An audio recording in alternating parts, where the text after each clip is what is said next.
I can't remember if the email came from, So just for everyone who's waiting, right now we've got 5 of the 11 voting members in person. We're trying to figure out if the state is allowing us to continue to use the people on Zoom to count towards quorum. Unfortunately, 51% would be 6, and we are 1 person short. If one of those people on there is able to drive and make it here, that would be great. Dr. O'Connor is not in the area. He's currently on vacation. Beth is working. And Mike, do we have a contact for Ben? We don't. But we have an email. Okay. Actually, do you know that it's all Alrighty. I could just about that. The meetings, this is for quorum for calling people. At the end of the meeting today, let's see if we can get everyone's cell phone number or something, just so we can have a contact, just in case. Can we just do it and ask for forgiveness later? How it works, right? The worst outcome is any action you took is erased. Like if you vote on something, Yeah. that becomes null. Well, I move we take no action.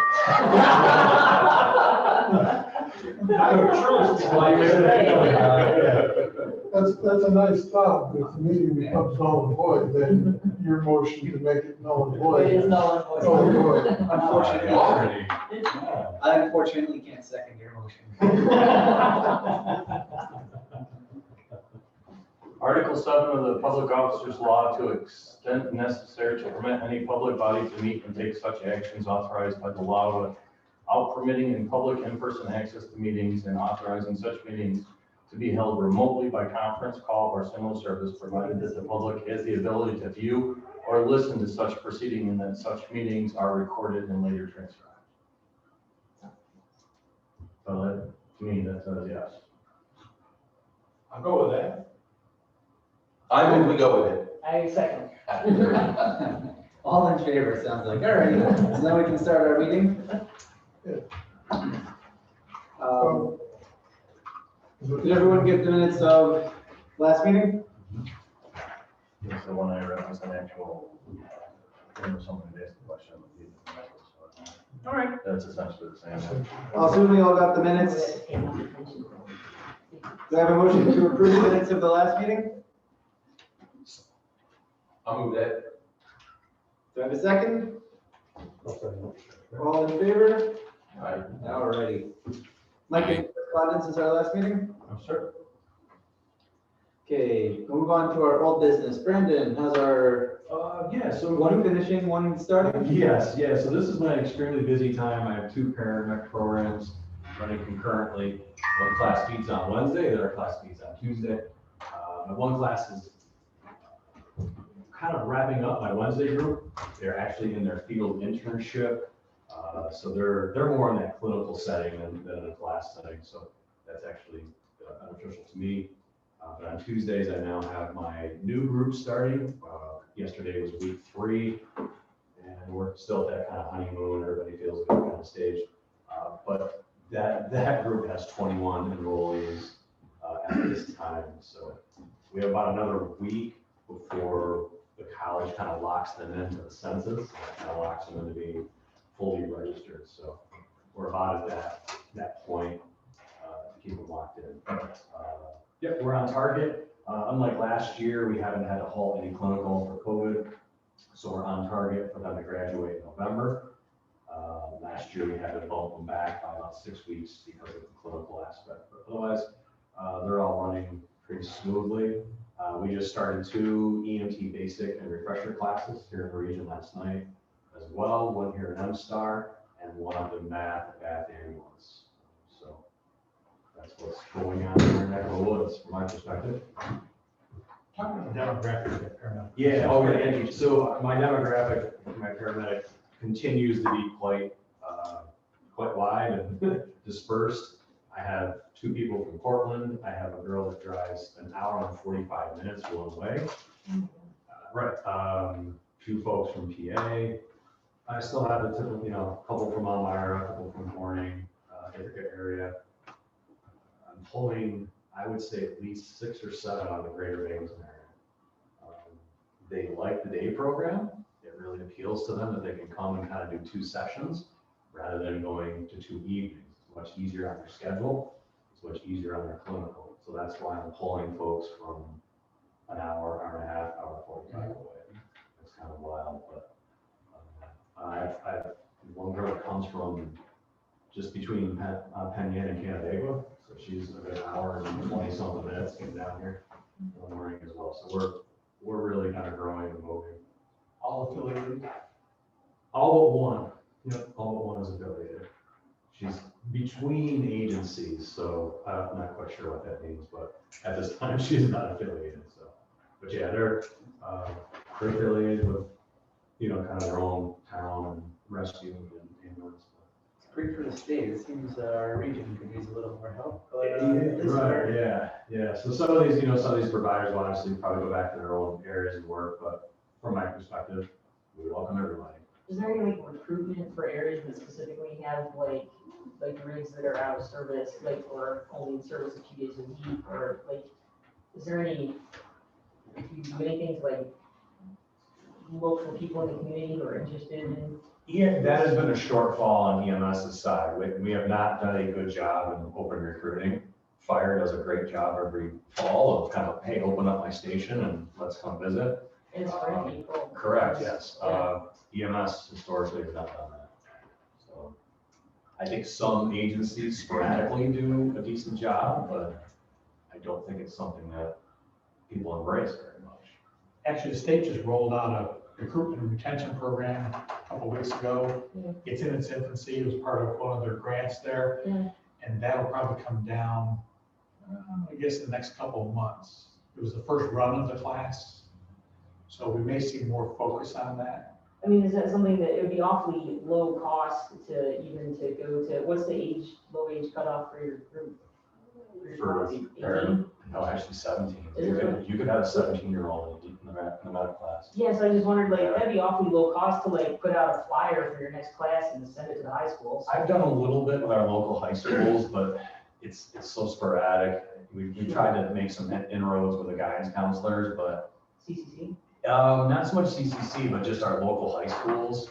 Yeah. It's a little tough kind of getting in sometimes, but Yeah. we've done a little bit with Horseds, but not with some of the other schools, no. It seems like that'd be a low cost. What about our trade schools? Because if they're looking for. So BOCES runs Yeah. a special course for kids who, like two of my kids did that course, you know, if they're interested in a medical education, and they usually do it in their senior year. The name of the lady there is, I'm blanking on it, but it seems, you know, so they take kids from all the area high schools, and then they spin them through different ERs, different doctors' offices, radiologists' offices, dentists' offices, nurses, see what nurses do. So they shadow in the community. Now that would be an excellent group to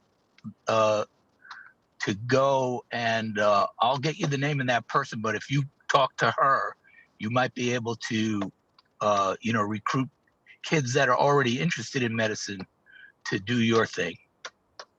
Prior to the pandemic, the New Vision students rode a doorway ambulance, but we had to put a stop to it during the pandemic. And Right. So it's the New Visions.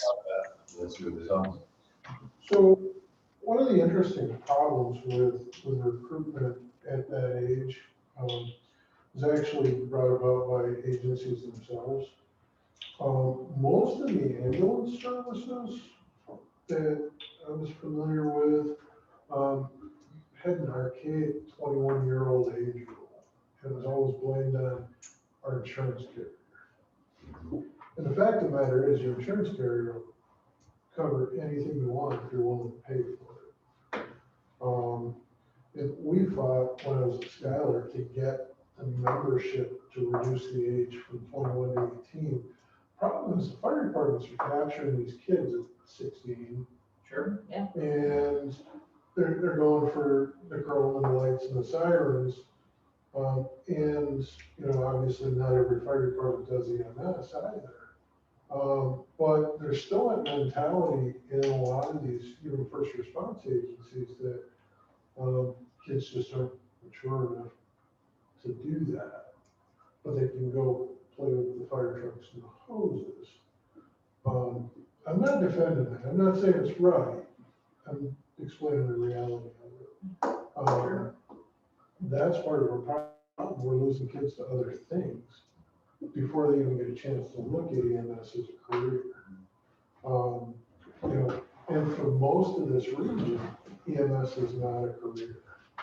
Right, but I'm talking about volunteering, just like. Yeah. So, Yeah, you know, it seems like kids are prepping for college, and as soon as they're headed off to college. But if there's now a program where the state is gonna help them pay for it, kids who might be on the fence of what they're doing, if it's gonna be paid for, may. So if there's a way that we can mention that program to some of the BOCES or some of the agencies to try to advocate for an increased presence in EMS to stay in the region. When time allows, we pitched a couple of things. Now, we did have we had sort of relationship built with Notre Dame, but we just couldn't get it up off the ground because of instructors. They need somebody 5 days a week. And, you know, Brandon's in paramedic 2 days a week and everything else goes with that. CLI shortage. Well, Yes. with Yeah, public there's an schools, instructor shortage. the teacher unions, and Right. If you get into schools, it'd be the private schools, that's about it. The other thing we tried to promote was we're trying to get out to fire departments and kind of nudge them to require their people to be EMTs. 80% of your call volume, shouldn't they be EMTs? The ones who are running EMS.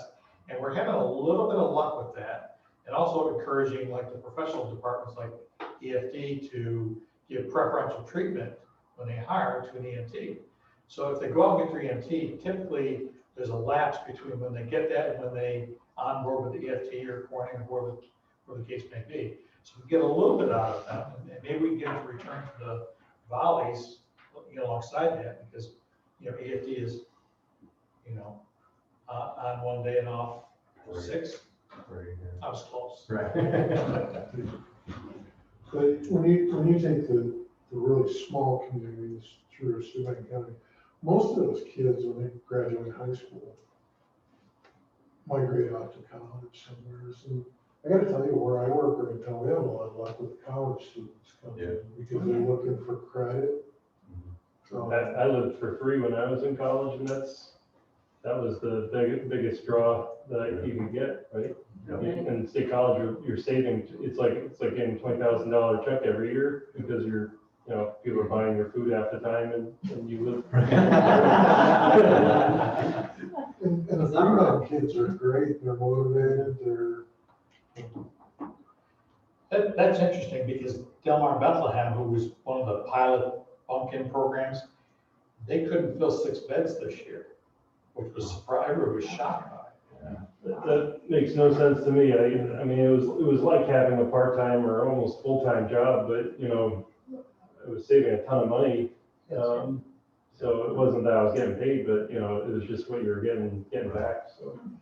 And they had pretty good conditions at Delmar Bethlehem. So we've got kids that volunteer for the local agency in town. And I'm guessing they get housing subsidy and stuff, some of the perks. But then they can apply and come to work for us as EMTs and as paramedics if they choose to do paramedic work. So they're making cash too. I've got 2 or 3 right now that are on gap year. You know, but the sad part is they come and go every couple, 3 years. Yeah, there's always that turnover. But it's kind of been a joy watching where they go, you know, different medical schools, things like that. If anyone has any kind of ideas for advocacy, you can reach out, either email me and Mike, and we'll try to get in touch with some of the agencies just to try to see if we can increase presence. And we can mention to the agencies the program Mike was talking about to see if we can get some people for retention or advancement into the paramedic level, and even recruitment of family members or BOCES to kind of add that as a program. I think our shortage of CLIs is usually a huge issue for us. We simply can't train enough of them when we don't have. While we're talking recruitment and retention, How is the vaccine mandate in New York going to affect EMS? I've been waiting for guidance Okay. from the state. Oh, yeah. And has seen Good. zero. Thought I missed I've been actively monitoring the state's website. I saw an email today that basically said everybody's waiting to see what it's Oh, yeah. Yeah. gonna do. We had 4 floor nurses walk out of Corning on Friday. Yeah, I heard that. No wonder. Oh, I know, I was working, we got a phone call at you guys were at capacity because people had to leave. We're losing some internal medicine nurses too, I think. My wife works ICU, night shift, yeah. From my perspective, I'm getting hit from both the college, FLCC, who says you gotta have it by the 27th, and essentially our sponsor hospital that says you can't come in our doors without the vax. So my new, luckily my old group, everybody was vaxxed. And my new group, if they're not vaxxed, they're getting vaxxed before the deadline. I had to have a pretty come to Jesus moment with them that if you don't get vaxxed, you are out. And here's the 2 perspectives. Here's the artist perspective and DOH, and here's the colleges. So I had a couple people come forward and say, I'm not happy about it, but I still want to stay in the program. Therefore, here's my appointment date. So I haven't had much pushback, at least for my students. So. Do we have a sense across the region how vaccinated our EMS providers are? We, at Irway, we only have 2 that are not vaccinated, so we're about 95, 97%. I'd be curious what AMR is. And like how the volley agencies are different from the bigger ones? And that's where my trepidation lies. Especially when we move further toward the west. The problem's gonna be too, if the hospitals aren't gonna allow the providers in if they're not vaccinated, how are we gonna get records of it? And how are these agencies, because the agencies are probably, unless they're forced to, I don't see them keeping a record of who is vaccinated and who is not, because then they're gonna lose people. And then I don't see how they're gonna report it to the region and to the hospitals, so that the hospitals, and also, there's plenty of agencies that come in who, Airways and AMR, I know a lot of people that come in, but the smaller agencies, I can't tell you who the people are, so I won't know if this guy's vaccinated or that one. It's It's gonna be a nightmare. this,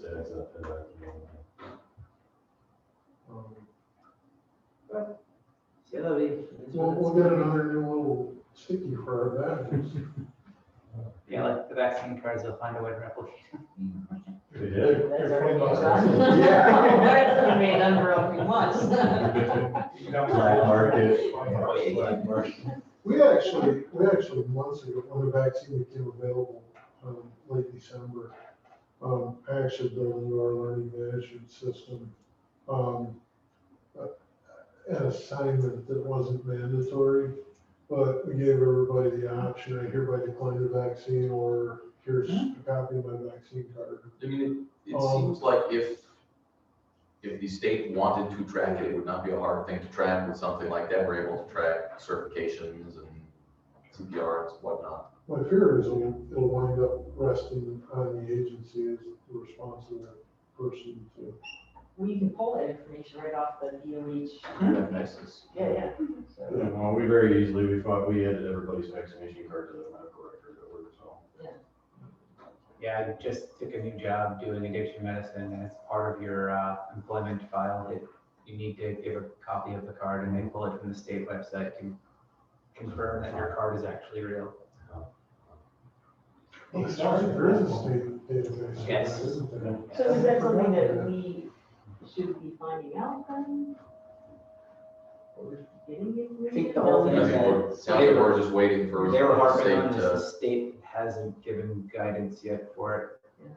I mean, informally, the STREMAC could poll each agency and ask what percent, what Sure. percentage of your membership. Yeah. What percentage of your membership is vaccinated, just say that we're doing this just as an informal. My best guess is that the big agencies will let us know around a pretty accurate number. The smaller agencies, we could ask. That's probably not a bad idea to ask them.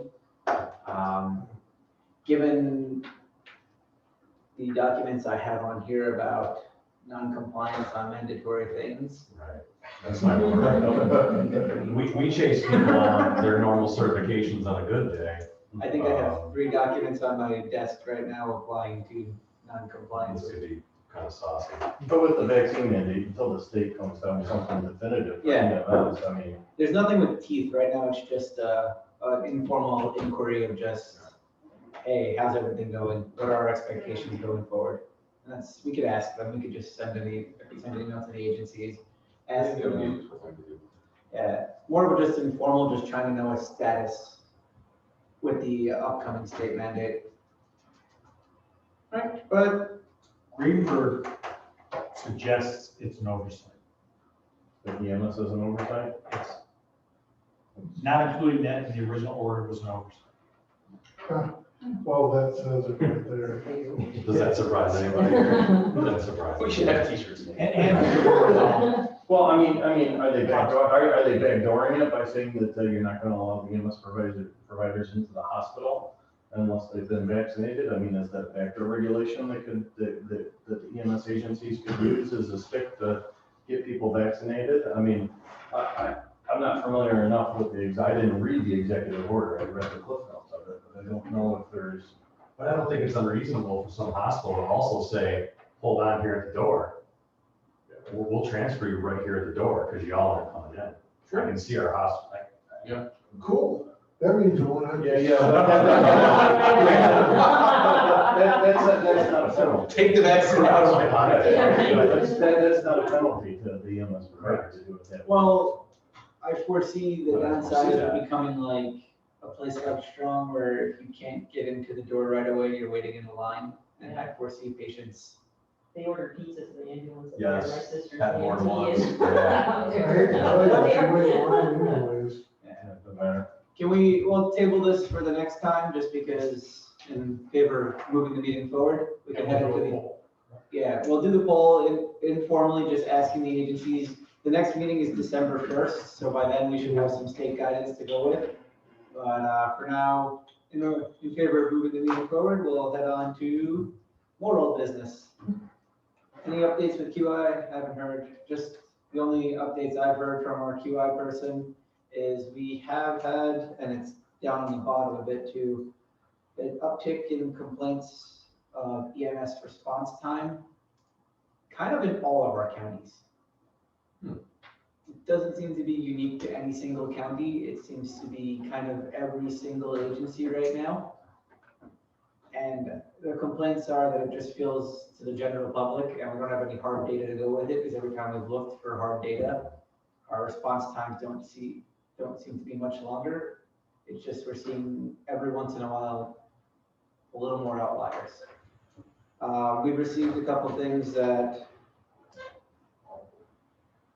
a call's gone out and an agency can't respond, especially in our less staffed counties. Steuben County appears to be struggling at times with knowing which agencies are available that day. And I know from Allegheny County, about a year and a half, 2 years ago, they were having this issue where they would tone, their rule was they toned to an agency, the agency had 9 minutes to respond. If there was no response, they would tone a different agency who had 9 minutes. If that didn't work, you're now talking 18 minutes, then they would tone the paid agency. They got around it by going to a status system where the agencies would report to 911 what their status was for the day. That way you wouldn't be toning a dead agency, an agency that can't fill their ambulance for the day. And you cut down your response time that way. The volunteer agencies, the agencies that are having a hard time keeping their doors open, keeping members, often know that day whether or not they're going to have a crew. What they don't do is relay that information to 911. So 911 could be toning, say Dylan and I are supposed to be staffing West Elmira right now and we're here. We can't get to West Elmira for a call in 9 minutes. They'll know if there's bodies present. 911 should be able to know if there's a body present and able to staff a rig so that they're not toning an agency that has no body to go to. Are they all using like I'm responding or Bricks or what do you do? Like are all these agencies using this? Or? So, Yeah. so let's back up just a little bit. And let me just say that as a resident of Steuben County, response times are way too long in some areas. When the 911 center was first activated up and running, the 911 coordinator saw wisdom in telling agencies that they were his customers, and he would build a system that would do whatever they told him they wanted it to do. And there was a lot of fear about, well, we're coming from home, we need this, we need that. And they settled on a 10-minute time to roll over to the next agency. I'm the only one that thinks 10 minutes is way too long. Well, No, so I responded when you do it as soon as So, it's like, Tim, say, Drop over it's traffic. on the. So- Because you can say, I'm coming. So Tim Yeah. got a There you go. grant. Yeah. Tim got a grant in Steuben County for I responding. Yeah, We tried to get all the agencies in the county to buy into it and utilize it, right. but the 911 center would push the issue. And I think it just kind of fell by the wayside because there was no incentive to do it. Well, most of my Actually, guys use And it. it's, and it's frustrating. And the second part of it is, when we had it in Schuyler County, I think we were the first to go with it. You had to convince the dispatchers to look at it. Because it's another screen and a console full of screens. But I digress. But if our recommendation is that they do something like that and they don't, at least we're on record saying that this is, Yes. this is a cost-effective method. The agencies are then obligated to report, so then you have communication between the agencies and our 911. So communication never hurts anybody, no matter who's available. There There may has to be some teeth in this, because like, as a matter of fact, I know we don't run medical, but our department was getting so like emphatic about it that there was one time when one guy didn't use it and he showed up and they wouldn't let him get on a truck. And then we had to, yeah, right, and then we had to like reassess, like, what are we really doing? So, I mean, the Dana Post got like really adamant about it, so, I don't know, I'm just saying, like, you can certainly make it. So here's an idea for you. You're The not, one place where you so you're can, not coming, we don't have. the one place where you can get buy-in, what was supposed to happen when Steuben went with IAR?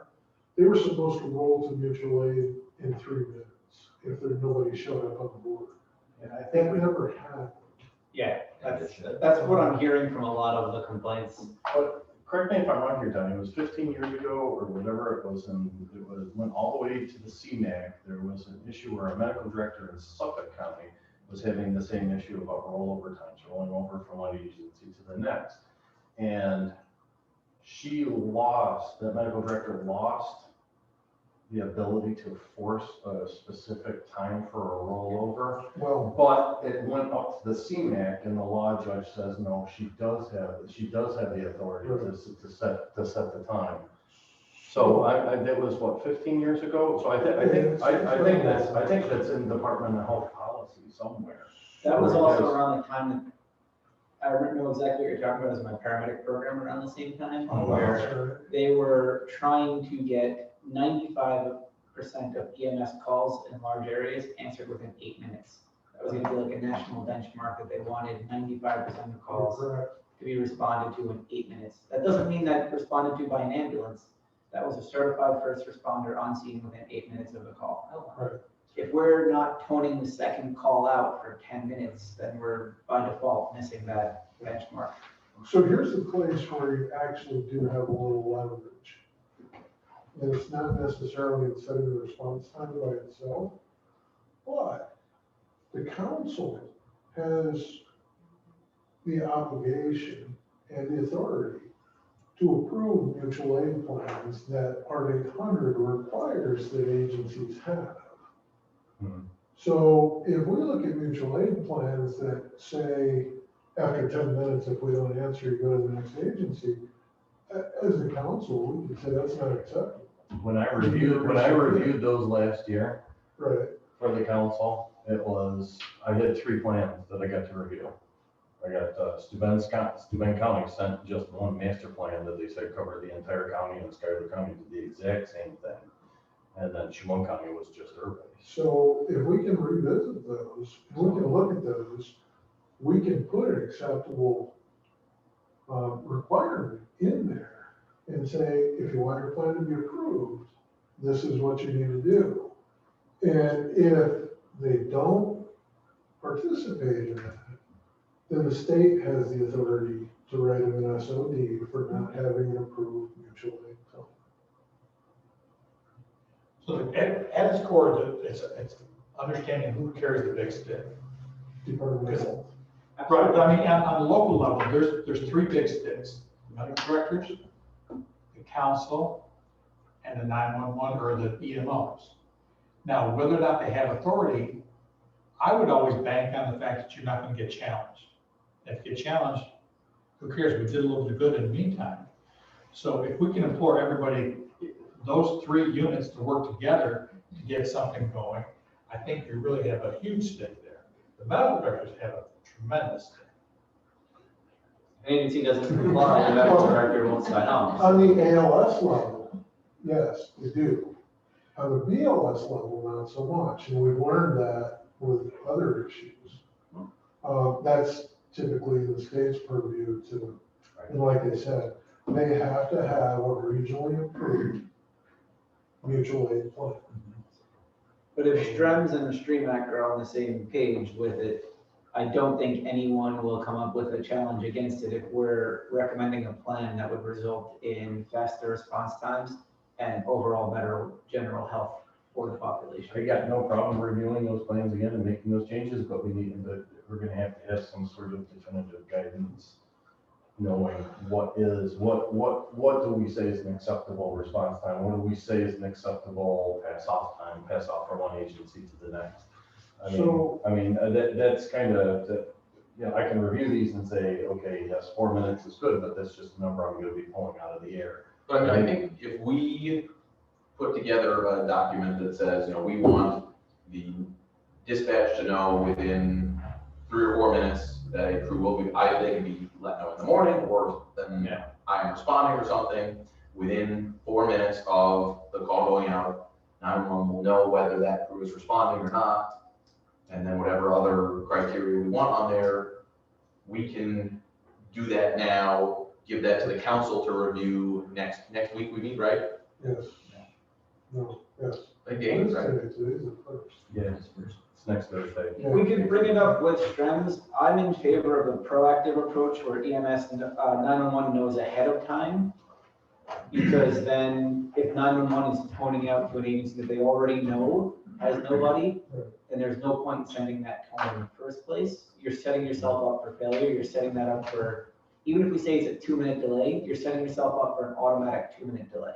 I mean, I agree, I think that's ideal, but I think if we can come up with a reasonable second choice option to give people some leeway in how their agency wants to handle it. I'm not saying move slowly on this, but I'm saying let's move methodically, Yeah. because you're gonna have to dig out your everything, because this is a hornet's nest. Do You're we gonna like have to- so- objective measures of response time from 911? Like, I mean, they have the times for everything. Can they, do we have those first just to start with? Because you don't know what you're, you don't know what you're starting with. Will, You're a problem. How honest are they gonna be with someone else? I'm Do paying to say you that. care about alpha versus, your delta calls? The other thing is like, do you want, there's some agencies that, sometimes it takes a little bit of encouragement to get them out of bed for an alpha. Right. And do you want to draw your main AMRs or airways out to every single, alpha call in someone else's coverage district that they're just aren't getting out for? Yeah, I mean, I get the whole difference between call for a STEMI or call for a person who sprained their ankle and has no other way to get to the hospital. Well, and when you move into the rural areas, the outliers become a much bigger percentage of the total call volume, and it skews the data then.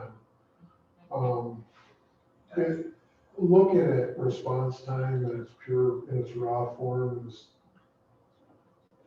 I don't know, is the most meaningful thing to look at. But I mean, I think also, right, there are two different problems. There's the response time and the will there be a response time. Yes. Right. This is more to address the will there be a response. This is how Maryland is set up, right? Like, you look at all the counties down south of Maryland, they all just go on and they sign on and say, okay, we're staffing an ALS ambulance for the next 12 hours with our volunteers. This is not a new concept. No, it's not. This happens all over this state, all over the country, where Just to the west. at 6A or 6P, I'm checking in, we're on or we're off. It's that simple. Yeah, just to the west, Allegheny County is already doing something very similar because they have one paid agency, kind of like most of our counties. And they don't want to keep counting to an agency that can't respond. It's also protective of our agencies because they can let you know ahead of time, saying that we're not gonna have somebody. That way we're not blaming anybody, we're not putting any blame, it's just we're saying, what we're doing now isn't working, is there any chance that we could try something different? But we'll table this again, just in favor, we can bring it up at the STREMS meeting, and again, we don't wanna make it anything that we're saying there's anything punitive, there's anything wrong with these agencies. I wanna point out that we know that enrollment's down, that they sometimes can't get people in the door. This way, if they know that they're not gonna get someone in the door, they're not getting a tone that they can't respond to. That way it's not a hit on them, it's more of a hit on the state of EMS, kind of state and nationwide, that we're struggling, they're struggling. What can we do to help them? As Rick just mentioned, it's kind of a systems issue as well. Yeah. If the REMAC could come up with its ideas, I think the way for us to move forward is to say mutual aid plan, in order to be approved by the region, mutual aid plan must include these items. Sure. And one of the items we could put in there is that daily staffing levels need to be related to the 911 center, and just put that in a region-wide policy from the council. And that's probably gonna be the easiest way to do this. Can you write that down, just remember that? Thanks. One thing to be careful of is you probably need to define times, because in doing some routine EPCR audits, people are calling times differently. So there's manipulation of times. Well, I mean, the state has a definition of response times, and I think we could pull those state defined response times and use those. And I've read many of the PCRs, especially now when you have the EPCRs, you can see when the crew, that's generated with something by dispatch, the crew is assigned, the crew is in the rig to respond, and when they're on scene. So those are things that, I mean, I guess it's hard for me working at Airways, when our times are locked into our PCR program, they're locked. I mean, the group cannot change. The only time that they can change is the patient side time and the time that the patient was extricated. Those are the only times that they can manipulate. Any other times are locked by the dispatcher, so. See, we have to manually enter ours, because our 911 center won't allow for a CAD to transport. But any chart that doesn't have a 2-minute response time or less, they automatically have to write a special report in this chart. so we're gonna table this for the next time. We'll talk about it with STREMS, but I'm again in favor of moving on. I think we've discussed this plenty. I like everyone's idea.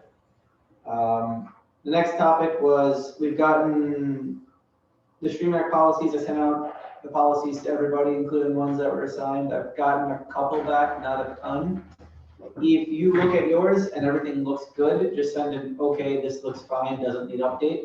That way we know it's been reviewed. If you find something like looking at this, there's some grammatical errors, there's some spelling errors, if there's something like that, let us know. Or if there's something that you feel the policy needs to be updated, just please take a look and send it along to Mike and I, just so we can see that the policies have been at least refreshed and looked at. All right, I have a couple of corrections on the CME form, mostly just like updating, like it still says VHS tapes on it. I mean, little things, but there are some verbiage that might be, so I can just email that correction to you. Just email the corrections, and then we know that everything's been at least looked at. That way we know our policies have been refreshed, that, VHS is probably dead at this point, so. But there are a couple other things that probably should be added. Did you have access to a new program administration manual for CNRS? Yeah, Betamax is fine. No. I'll make sure you get that before you go, so If you it can says make sure VHS, it should say Betamax. everything's in line with that. Tell me what it is again. The New York State Well, CME right. Certification Program Administration Manual. It's actually available on I'll our let you know. website. It's not some big thing that I have to read. Well, This is just a form for reporting your CME, but. right, right. Next, But they have the forms and all. so the versions of it, if you look at it and you want something changed, or you think something needs to be changed, or if you wanna add Betamax instead of VHS, we're fine with these things, just let us know so that we know it's been looked at. The next topic is EPCR compliance, and our compliance rate is pretty good. There's a couple outlying agencies. In the discussion we had before the meeting, some of these agencies might not even be operating. They're out there in some form. Yeah, I don't know what. Are any of them mine? No. no. All of them. We identified an issue is one of the medical directors appears to be the medical director for two of these agencies. And in the 6 years that I've been here, I've never met him or heard of him. So it's very possible that some of our medical directors are a little outdated. Click. Dr. Click. Okay, I know which two they are. Well, I know one of the two.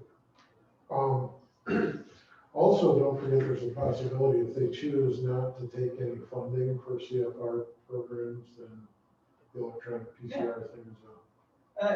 If that's the situation, if they let us know about it, then we'll, but I think we're just gonna send a message out to some of the medical directors and just see, one, if they're active, and two, if they can get some information from their agency. We're trying to just recommend to them that they comply with the mandate at this point. We do need endorsements on orange dots. Oh, okay.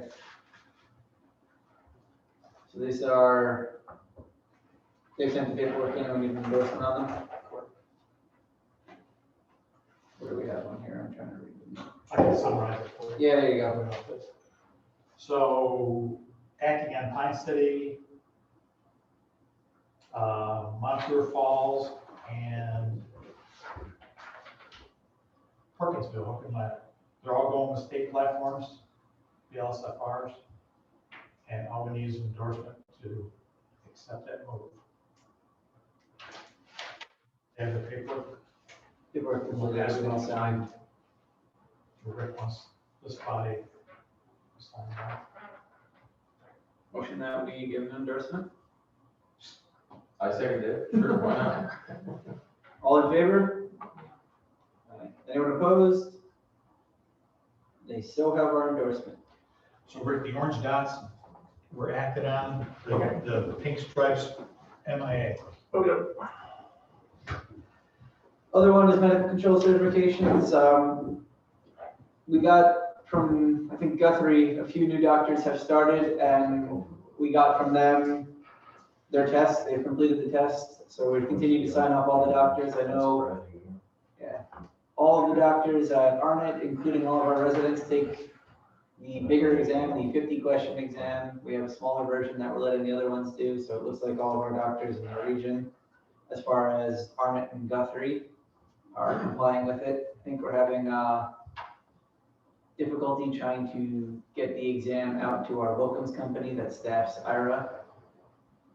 And I've had no contact with the staffing company from Schuyler. Are you doing okay with the other company for Iowa? When St. Joe's was still open and they were staffing St. Joe's, I was able to, as a medical director of St. Joe's, put it in place for St. Joe's. I could reach out to Gertie Cumless and see if they'd be willing to try to do the same thing at IRA. But are you working up there? Not in the ER, but I'm on the board of directors. Oh, Even better. yeah. So yeah, it'd be good for them to know, because if they're giving medical control, they need to know what the crews have available and what they're requesting of the crew. So we can ask Gurdeep or ask NES if they'd be willing to revisit this and try to send it out to all the providers for. He's pretty amenable to things. Oh, absolutely. They talked to Beth Weir, who's the, whatever, Yep. was CEO, whatever she is. She keeps moving on up, so I would never know where Yeah, to I go know, this that's why time. where she just got. Beth and Penny has. Yeah. I remember her when she was still working at Arvin. All right, so we'll just keep making sure our hospitals know what the crews are capable of so that they're not asking above and beyond what a crew is able to provide. We don't have anyone, no Ed, no Don, no Brian, so we'll scratch that out. Let's see, that sounds for our one line. Yes, In person. October 19th and 20th. Yep. I fill out this thing because I can go. Sweet.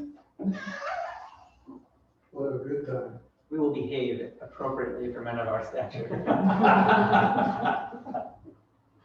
There's a new coat of paint on that bar. And Well, anything- Vital signs is bad, we're in Albany now, person. Anything that implies differently should be via text message, not via meeting. All right, the other new business, this is a topic that keeps being brought up and going to probably continue to by our agencies because other regions, other agencies, the medics do have the ability to do RSI in difficult airways. I think what tabled the RSI in the past was our inability to QI a lot of the airways ahead of time.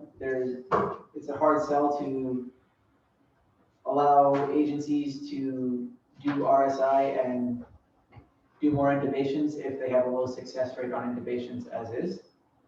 I think now we have a QI director in place, someone that can gather the information and gather the amount of esophageal intubations or missed intubations.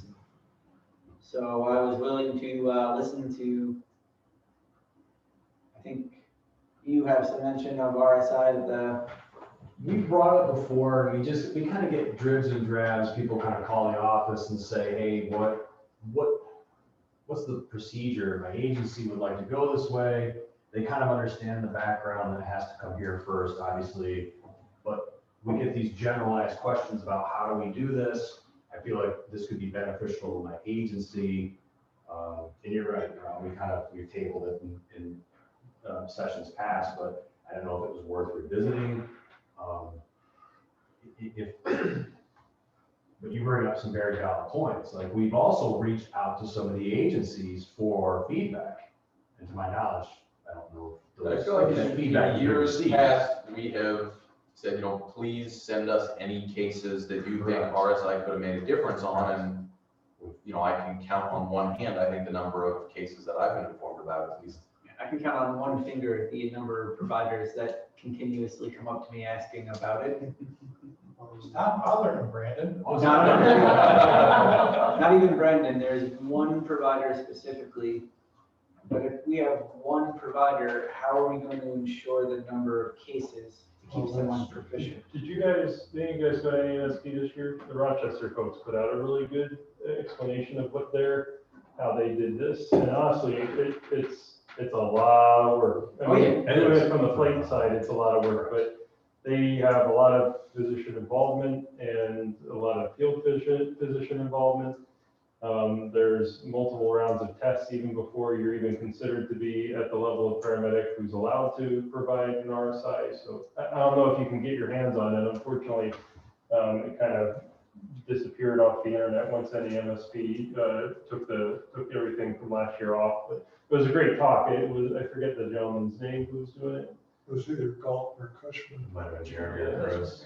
They're the lead. I can tell you that after 6.5 Don't years, ask. I'm still not at the level Trying to where I find can it. qualify. No, I was looking for it the other day because Strums is trying to do the same thing, but they can't seem to figure out how to do it. I could probably ask my brother to get it on. It's difficult without They're telling you. a very active medical director going and signing off on the skills to make sure these people are proficient. Presentation. The other difficulty I have is making sure we can QI airways, because if we're having a high esophageal intubation I'll ask them. rate as is, and not a lot of our agencies have a backup available. I know some of our agencies have a video endoscopy capability. So you have a backup, you have something else in place.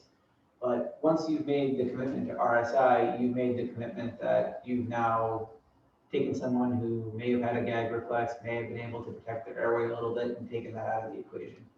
So you can easily create a even much more difficult airway for you. My feelings are you need to have numerous backups in place, and you need to have someone who's proficient in intubation, high success rate, or someone who is very comfortable then going towards a cryo if they need to be. That's every RSI protocol's fallback, is you have to be able to pull the trigger to cut someone's neck if you can't get that airway.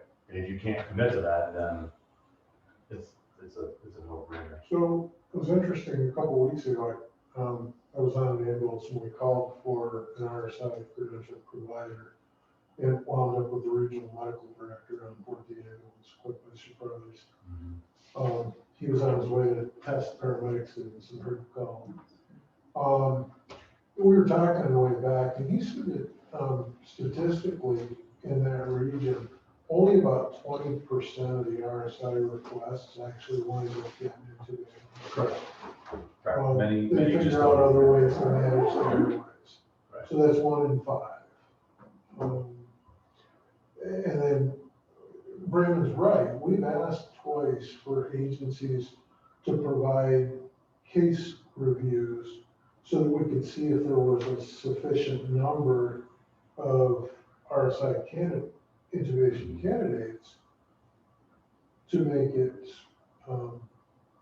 feasible to train, test, and credential providers. And, part of that is if these agencies or these providers aren't willing to provide that information up front, it makes you wonder how serious or how committed they really are to doing rapid sequence induction in the field. I'm not against RSI, but I'd like there to be a nice backbone in place of our QI process, of what our fail-safes are, what our backups are, and what the plans are in case of a worst-case scenario.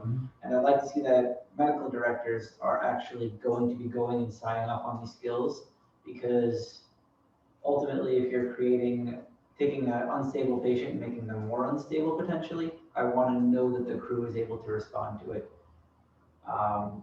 I can tell you that some of our hospital providers, from personal experience recently, aren't comfortable when an airway goes completely to crap and have required assistance to the point of calling other providers to come do surgical airways for them. So if the hospital providers who do more airways aren't comfortable with it, I really want to make sure that our crews are comfortable and our medical directors are supervising before. I say go a step beyond that and create a regional-wide RSI training program with yearly recertification requirements. Oh, absolutely. I've been a paramedic for 27 years and I don't feel comfortable enough to be RSI right now because I do maybe 10 innovations a year. Yeah, I think most of our hospitals in the ER and other bylaws, you have to do, I think, at least 10 RSIs yourself yearly to stay proficient. Otherwise, you don't get the privileges. When you fill out your paperwork the next year, you have to prove that you've done a certain number. Otherwise, you lose your privileges in the ER. And that's in a controlled setting where there's backup. So I think that a policy, if we get to the point that enough agencies are asking for it, a policy outlining what we want beforehand Of course, yeah. would make things Yeah. better. I don't think we're not at the point to even make this policy. I No, but think the denominator is there. So is there any wisdom to having an RSI meeting, and invite Grader, Schuyler, Airways, AMR, whoever else, and saying, come on, get, if you were interested in RSA, come on. Number one, you see who's really interested. Number two, you can explain to the way you just explained today, The process. the process and what it takes to do an RSI, and what we're gonna need to do to train you in, and what we're gonna need to QI you, all those sorts of things. And then kind of say, do you really want to go down that road? I wouldn't limit that to just the agencies. I would actually invite the providers who want RSI to be a part of that, because The ones that I talk to, think this should just be just like a regular one of their skills. Yeah, Say, starting an IB. Right. And it's not that. It's not that at all. So they need to understand. Just as much UAQ I do every. As an agency administrator, I always have to look at everything from the, how hard am I gonna get sued side of this? So, and RSI just really, I don't see the benefit to that, on the flip side of the coin, so everybody knows, it can be done well. Yeah, But it has to be absolutely. well designed and well implemented. There are several regions in the country and throughout the state that show very high success rates. But like we said, there's insanely good medical oversight, 100% review. The process by which we choose these providers is very stringent. It can work, but right, maybe your first step is just let's feel things out. But your area also needs the patient acuity and numbers. Yeah. Right, correct. No, we don't know if it's not even there or not, Well, that was. We why don't the know, first we don't step know. was- That's why the first step was, you as providers, Right. tell us how many cases a year you're looking at, or how many cases every 6 months you're Chris, looking next at. time, do you want to talk about the research program that you're getting? Yeah, and I actually got to hop off. Unfortunately, I have Sure. a meeting. We're doing community paramedicine now. Gotcha. Probably also should be discussed in the region, but I'd love to sideline you guys and talk with it because there will be chances for expansion. But I have to get off on the phone because the cardiologists are going to be very upset with me. On the agenda for the next meeting, I'll set aside like 15 minutes for you to discuss those two programs. Yeah, let's do that. So Thank we you. are doing visits, and in Pennsylvania, we are doing interventions with LASIK. So I need to talk to the region about Sure. some stuff because some good stuff that we can bring around. So. Sounds good to me, thanks. Thank you, folks. Yeah. We lose our quorum, right? We're still good. No, we're So my point was engaging the providers and make them part of the. Absolutely. Make it from step one, just an informational meeting. They need to know that it takes more than sugar and flour to make a cake, and there's more that has to go into this to make this a successful. Because all the providers that I've talked to that want RSI, they think that They should just open the drop box. it should just be a skill, just like starting an IV is a skill, when it's not. I think in general, they feel themselves to be the highest level of provider and they're not applying to the lowest common denominator of everybody who then gets the privileges.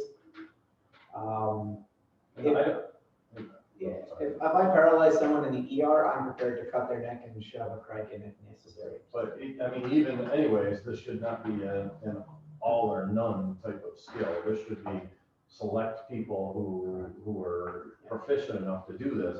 And if I'm a paramedic that's found not to be good enough to do this, I shouldn't get the permissions to do that. Let me put it this way, I knew a paramedic in the region who had a license plate that said MAC 3, please. He doesn't work in these areas anymore. So that means that license plate is up for grabs. Could be not. You're just a guy. But yeah, no, we can close this. I would send another request out for case reviews. Sounds like a plan to me. Alrighty, so then open forum, any new matters, anyone have anything to discuss? It's been a long time since we met in person. It's delightful to see everybody's faces. All right. Dr. Sheriff, I see you're still on there. This is your time to shine. Would you like to make that motion, you? It's my time to shine, and I'll make a motion to adjourn. Did you get I that? second it. I can't hear him, so motion to adjourn the meeting? You've got it. Yeah. Sounds like a second. All in favor? Aye. Next meeting is December 1st. We've got a couple things on that agenda already. If anyone has anything else in a couple of months, just send an email to Mike and I will make sure you have your time on the meeting, okay? Thank you very much. Merry Christmas.